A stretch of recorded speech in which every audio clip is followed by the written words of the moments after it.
This video is a 3D Sketch overview. 3D Sketch is only available in the Part workspace and allows you to create guide curves to control lofts and allows you to create sweeps that are ideal for modeling piping and cabling systems. To enter 3D Sketch mode, under the Part Modeling tab on the ribbon, click on the small down arrow in the Sketch group and click on Activate 3D Sketch. 3D Sketch has its own toolbar, set of sketch constraints, and its own set of tools, including spline, define coordinate system, cycle sketch plane, elevate, and elevation.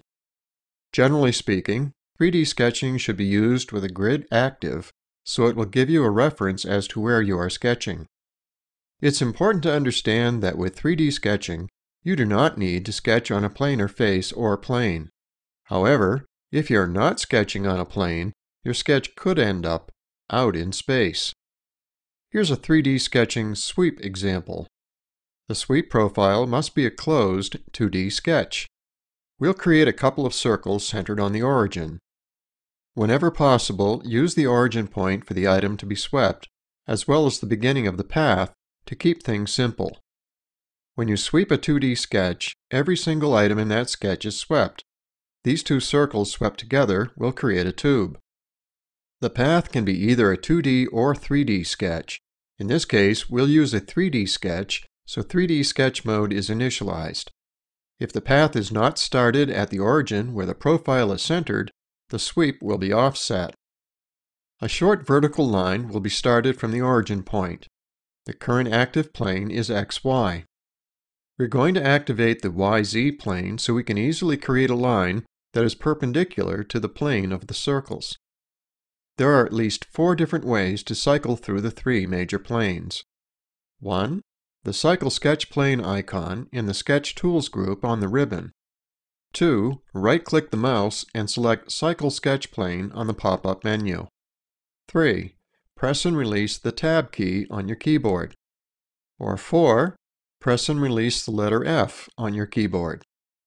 After creating a horizontal segment from the end of the vertical line, the F key is pressed once to cycle the ZX plane where a couple more segments are created.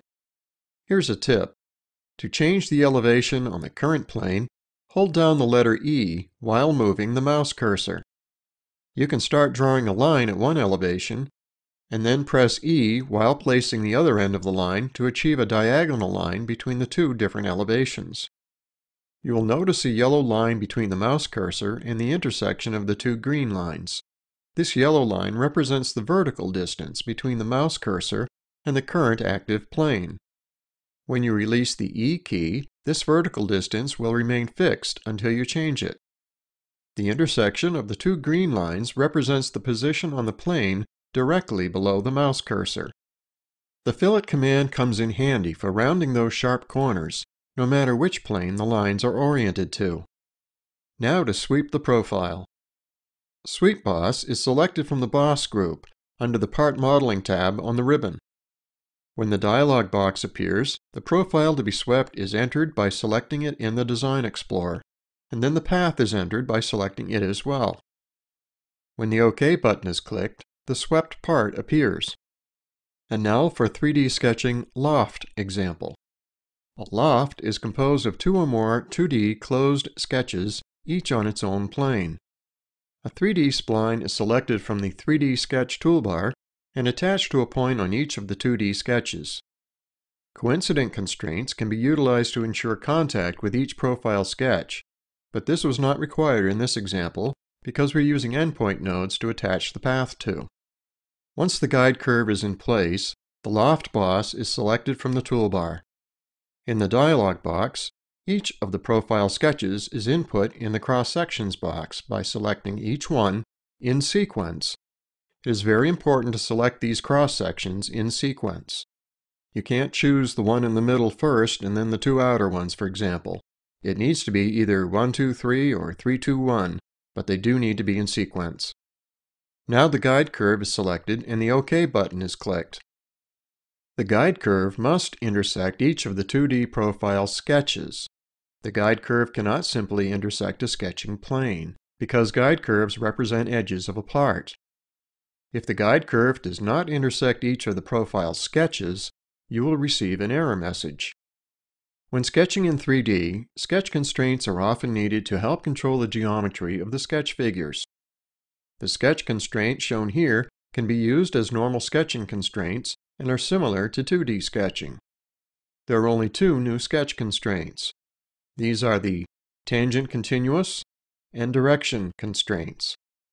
Tangent continuous. This will make an arc and a line tangent to one another and make the end nodes of the figures coincident to each other. Direction. This will constrain a line, so if it is moved, it will always remain oriented in the same direction it is currently facing. In this 3D sketch overview, you have been introduced to 3D sketching. You have also gained an understanding of the processes involved in creating 3D sweeps and lofts using a Libre design.